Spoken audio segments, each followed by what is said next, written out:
हुआ है तो वृंदा के प्रसंग में यहाँ कुछ अटपटापन लग रहा है।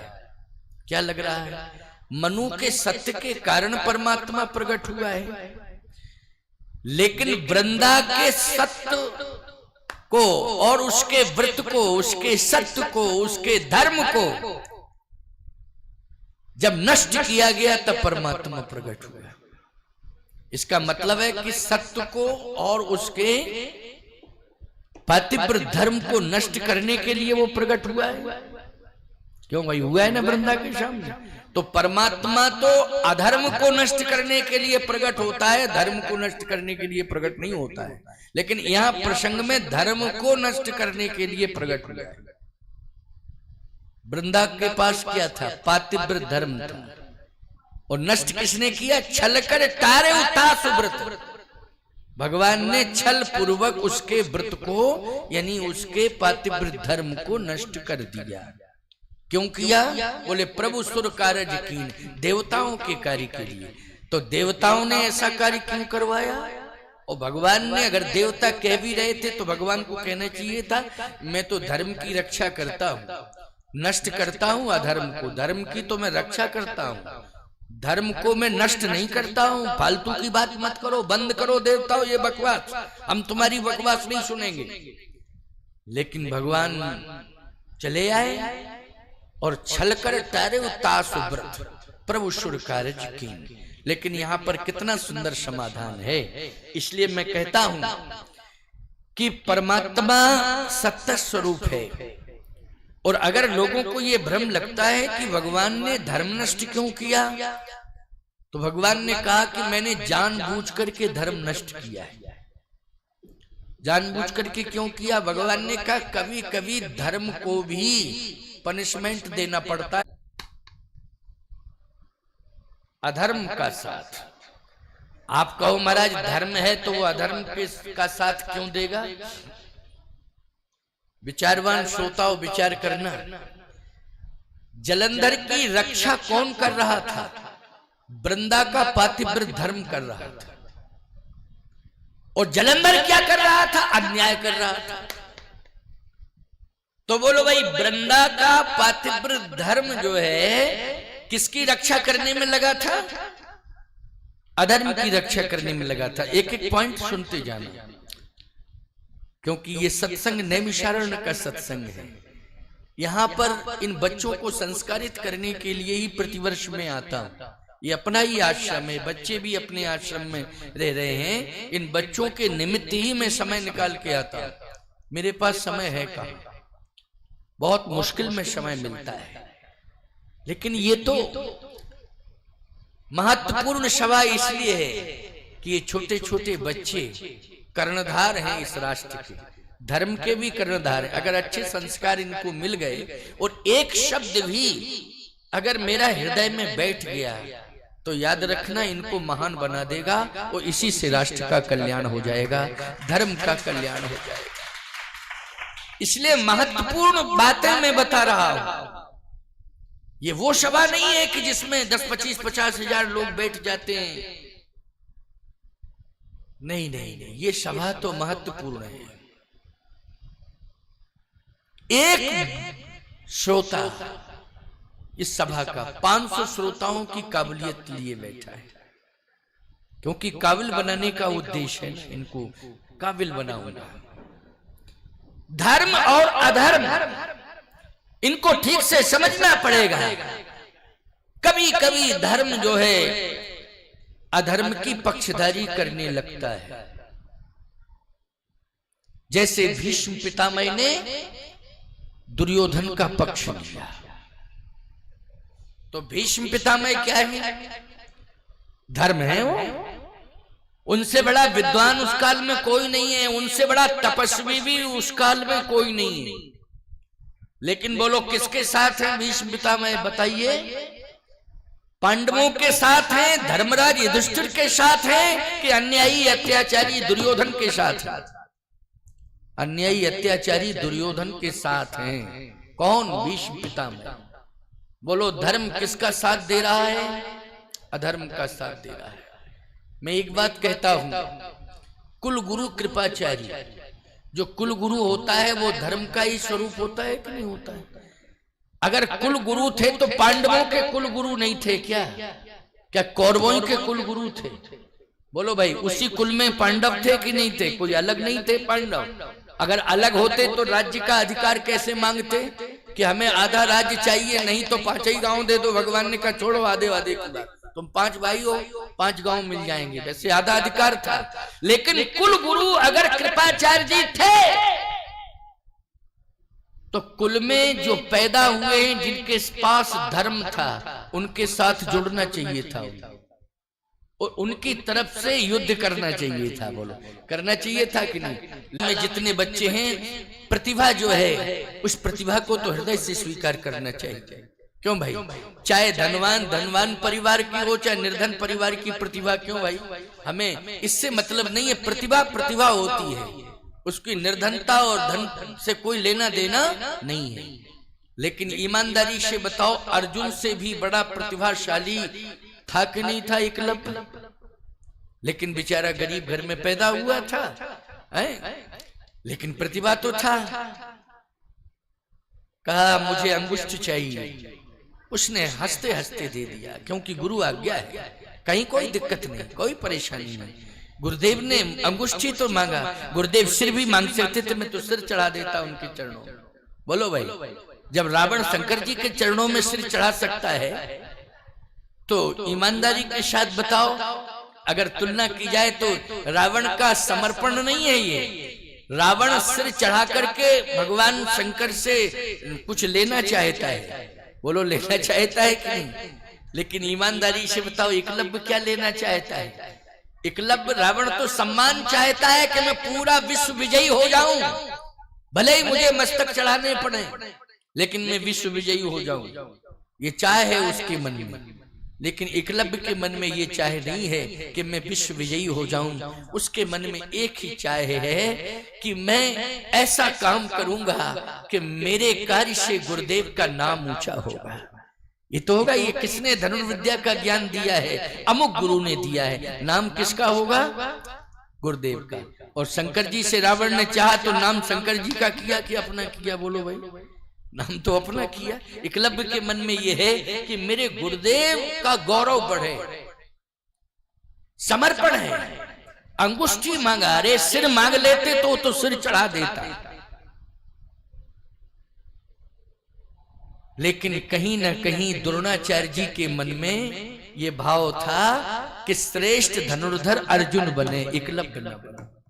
राज सत्ता के प्रति प्रेम था कि नहीं था? स्पष्टीकरण है वो तो, राज सत्ता के प्रति प्रेम। क्योंकि किस खानदान में हुआ? वो प्रतिभा दुर्योधन के अंदर नहीं थी जो अर्जुन के अंदर थी। लेकिन कुल तो एक ही था, अर्जुन और दुर्योधन। लेकिन प्रतिभा के कारण द्रोणाचार्य जी ने एकलव्य का त्याग कर दिया, लेकिन अर्जुन का त्याग नहीं किया। अर्जुन को प्रोत्साहित करने के लिए, यशवर्धन करने के लिए एकलव्य का अंगुष्ठ ले लिया। मैं कहता हूं कि अगर ये कार्य किया था तो अर्जुन के पक्ष से युद्ध लड़ना चाहिए था कि प्रतिभा तो ये। क्यों भाई? किसके पक्ष से युद्ध लड़ना चाहिए था? अर्जुन के पक्ष से। क्योंकि प्रतिभा कौन है? दुर्योधन प्रतिभा नहीं है, प्रतिभा अर्जुन है।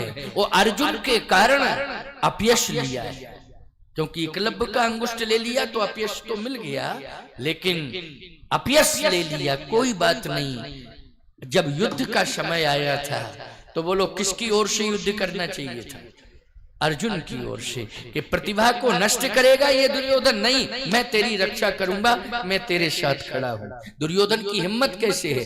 ईमानदारी से बताओ, देश में प्रतिभाएं हैं, उनकी रक्षा होनी चाहिए कि नहीं होनी चाहिए? हम महात्मा हैं, हम यही तो चाहेंगे कि रक्षा हो। किनकी? प्रतिभाओं की रक्षा हो। कैसे एक प्रतिभा तैयार होती है, ये किसी गुरु से पूछो। माता पिता ने तो जन्म दे दिया है, लेकिन प्रतिभावान किसने बनाया है? बोलो, ये गुरु ने बनाया है। गुरु की भूमिका में वो प्रतिभा को प्राप्त हुआ है। माँ बाप ने तो जन्म दे दिया है, और जैसे ही होश आया, थोड़ा ज्ञान आया, तो गुरुदेव के हाथ में पकड़ा दिया कि अब आप संभालो। बोलो यही किया कि नहीं किया? जब तक ज्ञान नहीं था, अज्ञान अवस्था थी, माता पिता संभाले रहे, और जैसे थोड़ा सा ज्ञान का अंकुरण हुआ उसी समय किसके हाथ में सौंप दिया? बोलो, सौंप दिया गुरुदेव के हाथ में, अब आप संभालो। इसका मतलब है गुरु की भूमिका बहुत बड़ी भूमिका है कि नहीं? साधारण भूमिका नहीं है। तो गुरु का धर्म क्या कहता है? इन बच्चों में जो प्रतिभा हो उस प्रतिभा को प्रोत्साहित करना चाहिए, उसकी रक्षा भी करनी चाहिए। सभी बच्चों की रक्षा होनी चाहिए, लेकिन वास्तव में जो प्रतिभा है उस पर विशेष नजर रखनी चाहिए, ये धर्म कहता है।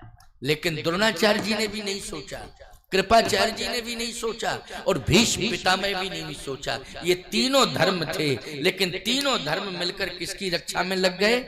अधर्म की रक्षा। और बोलो किसके नेतृत्व में इन तीनों को मारा गया? भगवान के नेतृत्व में मारा गया। भगवान ने ही कहा इनको मारो, इनको मारो, इनको, मेरी आज्ञा है। बोलो कहा कि नहीं कहा? आदेश किसने दिया अर्जुन को? भगवान ने दिया है। कहने का तात्पर्य मेरा ये है कि ये तीनों मिलकर के अधर्म का साथ दे रहे थे ये धर्म, लेकिन साथ किसका दे रहे थे? अधर्म का साथ दे रहे थे। और सुनिए, वृंदा महान पतिव्रता है, लेकिन साथ किसका दे रही थी? बोले अधर्म का साथ दे रही थी। लेकिन प्रश्न आ जाता कि पति तो था वो, पतिव्रता नारी किसका साथ देगी? जरा सोचो, पतिव्रता नारी साथ पति का ही तो देगी। लेकिन एक बात बताऊं, वृंदा ने एक भूल कर डाली। क्या? अपने पातिव्रत धर्म को, लेकिन अपने पातिव्रत धर्म की ताकत से उसके हृदय में परिवर्तन क्यों नहीं कर पाया? हृदय में परिवर्तन करती रक्षा से भी ज्यादा महत्वपूर्ण क्या था? बोलो, हृदय परिवर्तन। पूरी ताकत कहां लगानी चाहिए थी? जलंधर का हृदय परिवर्तन हो जाए, ये ताकत। आप कहो महाराज इसमें कहीं सफलता मिली है? मैं आपको बता रहा हूं। एक प्रसंग आता है रामायण में, उदाहरण दे रहा हूं, सुनते जाना। ये सूत्र हैं, ये सूत्र के आधार पर कथा कह रहा हूं। रामायण का प्रसंग है, बाली अधर्मी था, लेकिन तारा ने हृदय परिवर्तन करने के लिए प्रार्थना की है उससे। किसने की है? तारा। ये तारा कौन है? तारा बाली की पत्नी है, ये पतिव्रता है। याद रखना, क्या है ये? पतिव्रता है। जिस समय बाली युद्ध करने जा रहा था तो उसने पैर पकड़ के रोका है। तो बाली ने कहा कि मेरे बल से क्या तुझे विश्वास नहीं आता है? मेरे बल में कितनी क्षमता है। मेरा बल ऐसा किसी के पास है बल? रावण के पास भी नहीं है जैसा बल मेरे पास। तो मेरे बल पर तुझे संदेह क्यों है? मेरे बल पर तुझे विश्वास नहीं है क्या? मेरा कोई कुछ बिगाड़ सकता है क्या जो तू मेरा पैर पकड़ रही है, रोक रही है? तारा ने कहा पहले आप ये बताओ कि जा कहां रहे हो? कहा सुग्रीव को मारने के लिए।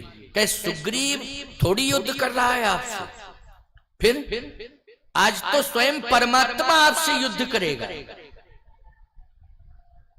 कौन करेगा? परमात्मा युद्ध करेगा। पतिव्रता नारी जान जाती है, पतिव्रता नारी समझ लेती है कि अब मेरे पति को धोखा मिलने वाला है।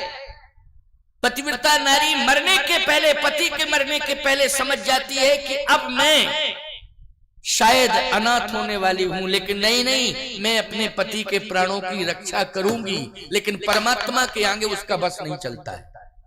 सामान्य हो कोई व्यक्ति तो बस चल जाएगा, लेकिन ईश्वर के आगे वो लोग किसका बस चलेगा? ईश्वर के आगे बस नहीं चलता है। याद रखना, तारा यही तो कह रही है कि ईश्वर के आगे मेरी शक्ति भी काम नहीं करेगी। विश्वास करिए। तो ईश्वर है कौन? बाली कहता है। तो तारा कहती है सुन पति जिन्हीं मिले सुग्रीवा,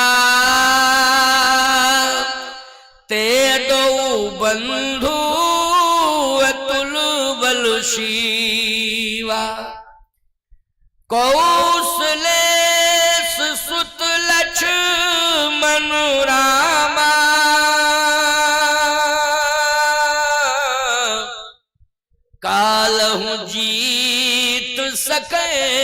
संग्राम। काल उनके अधीन है, वो चाहे तो काल बात मान जाओ, आज युद्ध करने मत जाओ, अनर्थ हो जाएगा। अच्छा बोलो, पतिव्रता नारी समझ रही है इस बात को? पतिव्रता नारी इस बात को समझ रही है, पहले ही बता दिया उसने। बाली ने एक बात कही, सामान्य होगा तो मुझे मार नहीं सकता, और भगवान होगा तो फिर मेरा उद्धार हो जाएगा।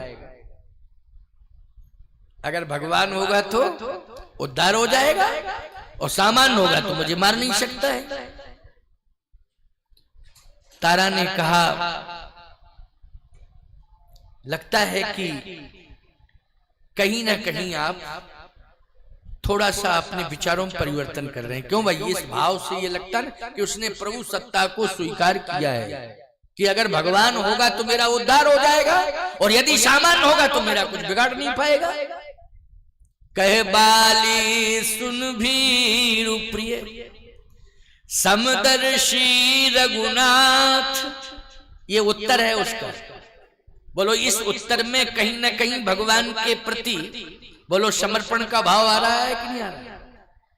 कहे बाल, इसका मतलब है कि तारा के पातिव्रत धर्म ने हृदय परिवर्तन की शुरुआत कर दी, लेकिन ये वृंदा नहीं कर पाई, ये वृंदा नहीं कर पाई। इसलिए मैं कहता हूं कि इधर जलंधर का प्रसंग, जलंधर क्या बना? बोले जलंधर क्या बना? रावण बना। और याद रखना, बाली क्या बना? बोले बाली तो राम बाली निज धाम पठावा, बैकुंठ चला गया। उसमें कहा चला गया? जलंधर क्या बन गया? बोले रावण बन गया। लेकिन बाली कहाँ चला गया? भगवान के धाम चला गया। अच्छा, भगवान के धाम जो जाते हैं ना, भगवान के पार्षद बन जाते हैं। फिर भगवान जब नर लीला करता है तो अपने पार्षदों को बुला लेता है कि तुम ये बन जाओ, तुम ये बन जाओ, तुम ये बन जाओ, तुम ये बन जाओ। तो भगवान जब बुलाते हैं तभी वो पार्षद आते हैं धरती पर, वरना वो आते नहीं है, वो बैकुंठ में ही रहते हैं। भगवान जब कहते हैं आ जाओ, तब वो भगवान की आज्ञा से आ जाते हैं। जैसे चित्रकूट में जो संत हमारे आश्रम में रह रहे, हम कहेंगे तभी वो यहाँ नैमिषारण्य आएंगे, आ जाओ आ जाओ, मैं यहाँ आ गया हूँ, थोड़ा सा तुम्हारे सहयोग के लिए आ जाओ। जब तक नहीं कहेंगे तब तक नहीं आएंगे, वो चित्रकूट ही में रहेंगे। मैं कहूंगा तो आ जाएंगे वो। समझ रहे हो क्यों? ऐसे ही बैकुंठ में भगवान जिनको भेज देते हैं, विशेष पार्षद हो जाते हैं भगवान के। फिर भगवान अपना कार्य कराने के लिए, लीला के लिए बुला लेते हैं, आ जाते हैं, वरना वहीं रहते हैं। तो हृदय परिवर्तन वृंदा को भी चाहिए था कि पातिव्रत धर्म के बल पर वो प्रभु सत्ता से जोड़ती, अनुभव कराती और हृदय परिवर्तन कराती। वो तो ताकत दे रही थी। शंकर जी यहाँ तक कि देवता भागे, क्या मैदान ही छोड़ के देवता भागे। शंकर जी को आना पड़ा। सभी देवता बोले महादेव जी से रक्षा करो, रक्षा करो। महादेव जी आए और महादेव जी ने पूरी ताकत लगा दी। अंत में महादेव को भागना पड़ा, महादेव को भी भागना पड़ा। रामायण में लिखा है भाई, मैं अपनी तरफ से थोड़ी कह रहा हूं। परम सती असुराधिप नारी, तहीं बलता न जिते पुरारी। भगवान शंकर भी पलायन कर गए, भाग गए, उनकी ताकत भी काम नहीं आई। अब सोचो जरा, ये ताकत जलंधर की थी कि वृंदा की थी? बोलो, ये ताकत वृंदा की थी। याद रखना, अगर कोई गुंडा अन्याय की चरम सीमा पर पहुंच रहा है तो ये समझ लेना चाहिए सत्ता का संरक्षण है, बिना संरक्षण के उसको ताकत मिल ही नहीं सकती है। क्यों भाई? और आज जो है सत्ता का संरक्षण नहीं मिल रहा है तो गुंडों का पता ही नहीं चल रहा कहाँ चले गए, किधर जा रहे हैं, किधर जा रहे हैं, किधर नहीं जा रहे हैं। क्यों भाई? पता ही, कोई इधर भाग रहा, कोई उधर भाग रहा है, कोई मर रहा है, कोई जेल में सड़ रहा है। यही कंडीशन है। क्यों? सत्ता का संरक्षण नहीं मिल रहा है। आज अगर पातिव्रत धर्म की सत्ता का संरक्षण जलंधर को नहीं मिलता तो भगवान शंकर क्या भागते? बोलो भाई, भगवान शंकर नहीं भागते। याद रखना, गुंडों ने कितने मंत्रियों को मार डाला। पिछली सरकार में रिकॉर्ड देख लीजिए आप खंगाल करके, गुंडों ने मंत्रियों को मार दिया, थाने के अंदर मार दिया, कोतवाली के अंदर मार दिया जाकर के। विधायक मर गए, सांसद मर गए, मिनिस्टर मर गए, कितने कांड हुए बोलो, हुए कि नहीं? सबके संज्ञान में है। कोतवाली के अंदर किसकी हिम्मत है बोलो भाई? लेकिन सत्ता का संरक्षण, उसकी ताकत। और अब एक चूहा नहीं मार पा रहे, अब चूहे को मारने की ताकत नहीं रही उनके अंदर। चूहा मार दें तो तुरंत जेल में चले जाएं, हैं? सीधी सी बात ये, कहने का तात्पर्य मेरा ये कि सत्ता का संरक्षण गलत लोगों के साथ नहीं होना चाहिए। भगवान ने यही कहा है कि तुम्हारा जो पातिव्रत धर्म की ताकत थी, सत्ता थी, वो गलत तरीके से उसका प्रयोग आप कर रही थी, इसलिए मुझे आना पड़ा, इसलिए मुझे आना पड़ा। भगवान शंकर को भी पलायन करना पड़ा। लेकिन यहां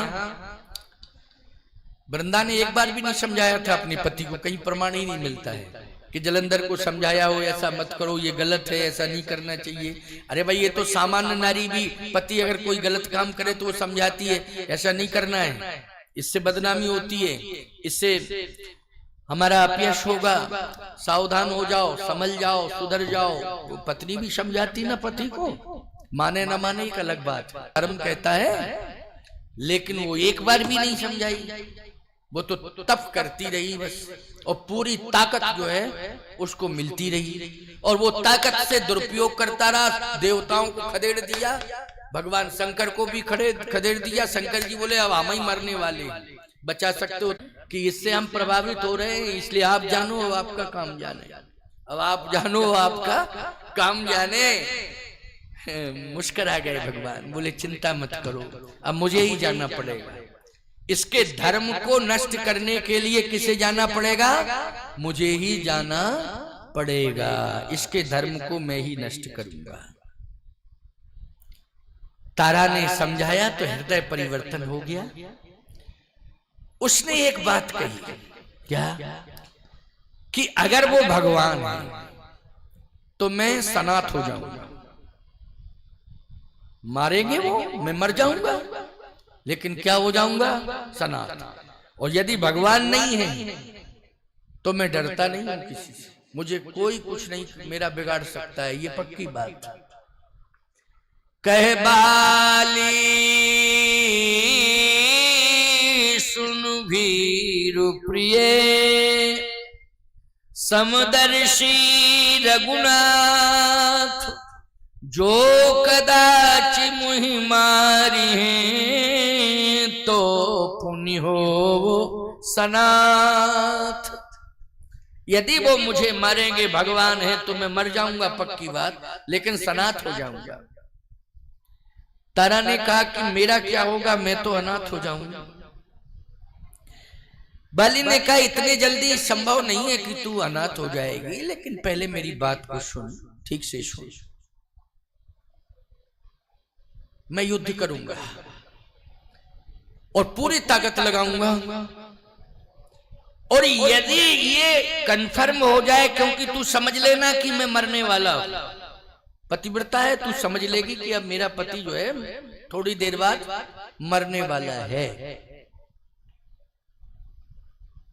तो एक बात सत्य है कि बाण लगने के बाद भी तेरे पातिव्रत धर्म के सत्य के कारण मैं मरूंगा नहीं, बाद में मरूंगा जब तक बातचीत नहीं कर लूंगा।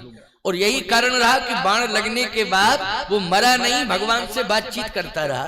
बोलो करता रहा कि नहीं करता रहा? तो ये उसकी ताकत नहीं थी, ये ताकत किसकी थी बोलो? ये उसके तारा के पातिव्रत धर्म की ताकत थी कि भगवान का बाण उसके हृदय में लगा, वो फिर भी बोल रहा है, नहीं तो मर जाता तुरंत। इतनी ताकत है भगवान के बाण में कि एक बार लगा। अरे भाई स्पष्टीकरण है, इतना बल था ताड़का में, बाली से भी ज्यादा बल था ताड़का में, लेकिन एक ही बाण प्राण हर लीना, बोलने का मौका ही नहीं दिया। दीन जानते निज पद दीना, एक ही बाण में प्राण हर लिए। तो बाली के प्राण नहीं जा सकते थे, लेकिन उसने बहस की है, उसने क्या की, पत्नी को भी समझाया, पुत्र को समझाया, सुग्रीव को समझाया, पंपापुर के निवासियों को समझाया। बोलो भाई, बाण लगने के बाद अगर जिंदा है तो किसकी ताकत थी? ये पातिव्रत धर्म की ताकत थी। लेकिन हृदय परिवर्तन, हृदय परिवर्तन। इसलिए मैं कहता हूं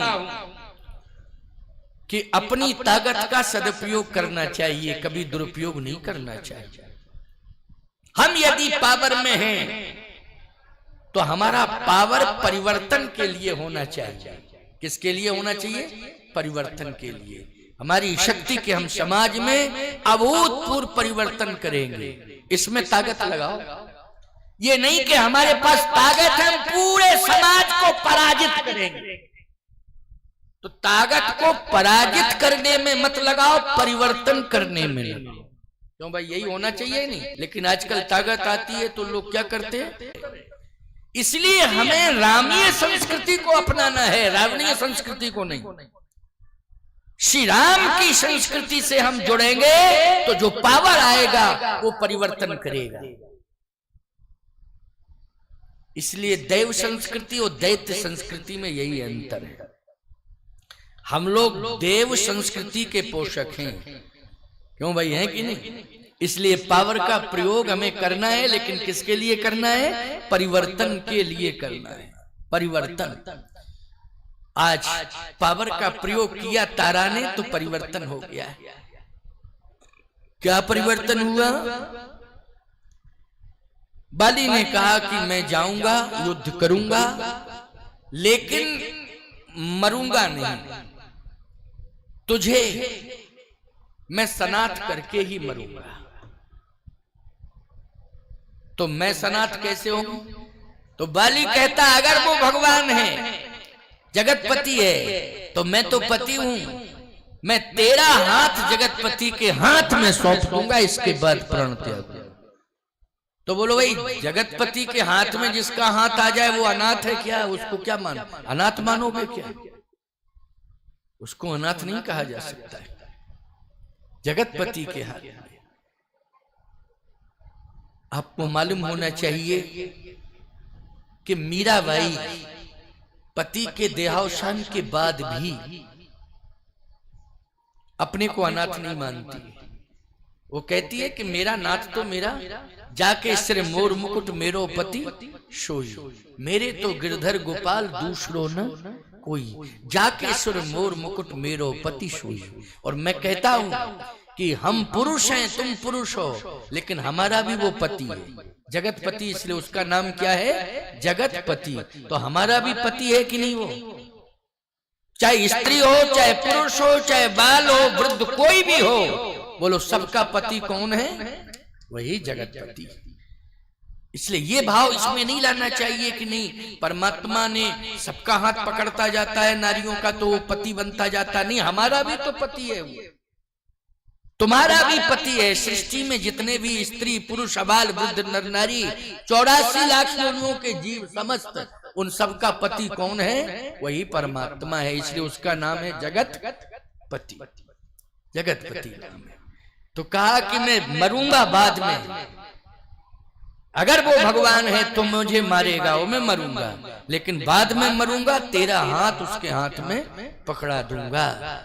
इससे बड़ा सौभाग्य और क्या हो सकता है? बोलता रहा। तो बोलो, ये भाव जो मैं दे रहा हूं, ये हृदय परिवर्तन वाले भाव हैं कि नहीं? हृदय परिवर्तन वाले भाव है। इसलिए पूरी ताकत परिवर्तन में लगा देनी चाहिए। पूरी ताकत लगाओ परिवर्तन में। वृंदा के प्रसंग में और तारा के प्रसंग में यही अंतर है।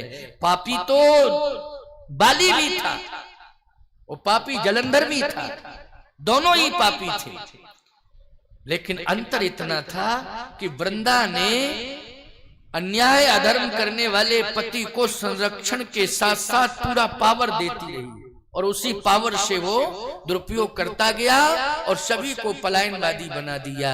लेकिन तारा के ज्ञान ने हृदय परिवर्तन करा दिया, और बाली अंत में क्षमा मांग रहा है भगवान से।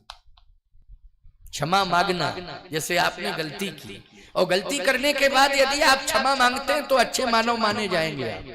क्या माने जाएंगे?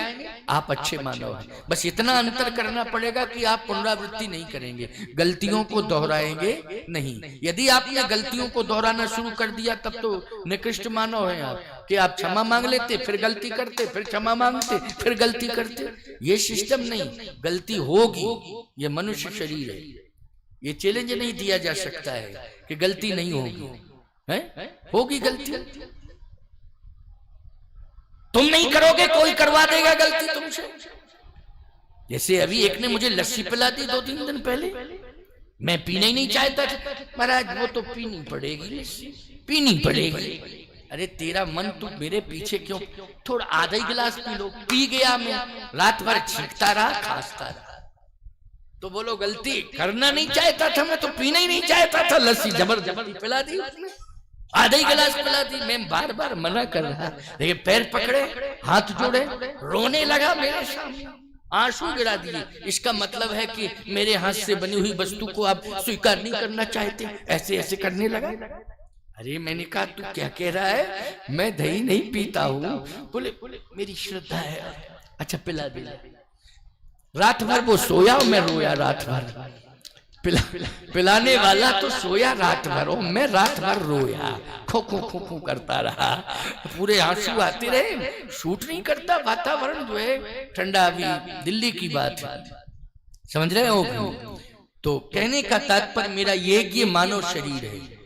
बोलो भाई, मानव शरीर है। अरे पत्थर का शरीर होता तो आप तुलसी दल डाल देते, कह देते भोग लग गया, पी लिया भगवान, कोई दिक्कत नहीं। लेकिन हाड़ मांस का चमड़ा प्रभावित हो गया, आधा ही गिलास लस्सी में प्रभावित हो गया। ये शरीर है, हाड़ मांस का गुण दोष से बना हुआ है। लेकिन प्रतिज्ञा कर ली मैंने, कभी भी ठंडी लस्सी कभी नहीं पिएंगे, चाहे कोई रोए, चाहे कोई गला पकड़े। क्यों भाई? पुनरावृत्ति अब दोबारा नहीं करेंगे ना, समझ में आ गई बात की? पुनरावृत्ति नहीं करेंगे, अब दोबारा इसको दोहराएंगे नहीं। तो बस यही एक अच्छाई होनी चाहिए। एक बार परिणाम भुगत लिया आपने, अब उसको पुनरावृत्ति मत करो। आप अच्छे इंसान बन जाओगे और अच्छा सम्मान समाज में आपको मिलेगा, इसमें कोई शक नहीं है। तो आज आप देखें, महर्षि वाल्मीकि का उदाहरण है। वाल्मीकि जी महाराज का उदाहरण है कि वाल्मीकि जी महाराज में इतना बड़ा परिवर्तन आया कि वो महात्माओं में सबसे बड़े महात्मा बन गए, उच्च कोटि के। वो इतनी तपस्या की उन्होंने कि बैठ गए आंख बंद करके, जबकि उनका जीवन कौन नहीं जानता है। आंख बंद करके बैठ गए और इतना बैठे, इतना ध्यान किया, बामी लग गई, वाल्मीकि हो गए, पूरी बामी चढ़ गई शरीर के ऊपर। इतने उच्च कोटि के महात्मा हुए कि भगवान तक को रास्ता बताने लगे। ऐसी बात नहीं, परिवर्तन हो जाए जीव में तो क्या कहना, भगवान भी। अरे मैं कहता हूं इतनी तपस्या की मनु शत्रुपा ने कि भगवान ही आके हाथ जोड़ के खड़े हो गए, मांगो मांगो मांगो मांगो, क्या चाहिए बोलो। खड़े हो गए कि नहीं? एक मनुष्य ने ही तो भगवान को उतारा कि नहीं उतारा इस धरती पर? किसने उतारा? मनुष्य ने उतारा है। इसलिए मैं कहना चाहता हूं कि जीवन में गलतियां हो जाएंगी, लेकिन प्रायश्चित कर लो, उनको दोहराओ नहीं। बस इतना ही परिवर्तन करना बहुत बड़ी बात है, इनको दोहराना नहीं है। तो आज तारा को बार बार समझा रहा है बाली कि चिंता मत करना, मैं किसी को अनाथ नहीं करूंगा। अगर वो भगवान है तो, इंसान है तो मार मूर के अभी आ जाता हूं, ज्यादा टाइम ही नहीं लगेगा। हृदय परिवर्तन प्रसंग नहीं कह रहा हूं, लेकिन एक उदाहरण दे रहा हूं, हृदय परिवर्तन। और सुनो भैया, वृंदा जब रोने लगी तो भगवान ने कहा कि रो रही हो, ये क्रोध के आंसू हैं। इसका मतलब है कि आंसुओं में क्रोध है। रोता है ना, जब ज्यादा क्रोध आता है तब भी व्यक्ति रोने ही लगता है क्रोध में।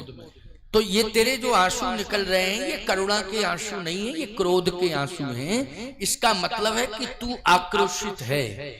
उसने कहा हूं, तो क्या चाहती है? मैं श्राप दे रही हूं, श्राप को स्वीकार कर। भगवान ने कहा दे दो। कहा जाओ पत्थर के हो जाओ, और पत्थर में भी काले पत्थर। भगवान ने कहा हो जाऊंगा, कोई दिक्कत नहीं मुझे। वृंदा ने कहा पत्थर का मतलब होता है जड़, और जड़ का मतलब होता है अस्तित्वहीन। क्यों भाई, पत्थर माने जड़ ही होता है ना, और जड़ का मतलब है अस्तित्वहीन। तो आप अस्तित्वहीन, पत्थर का मतलब ये। भगवान ने कहा कि जीव में और ब्रह्म में यही तो अंतर है। क्या? जीव ब्रह्म के अस्तित्व को ज्यों-ज्यों गिराना चाहेगा, त्यों-त्यों ब्रह्म का अस्तित्व और प्रभाव में आ जाएगा।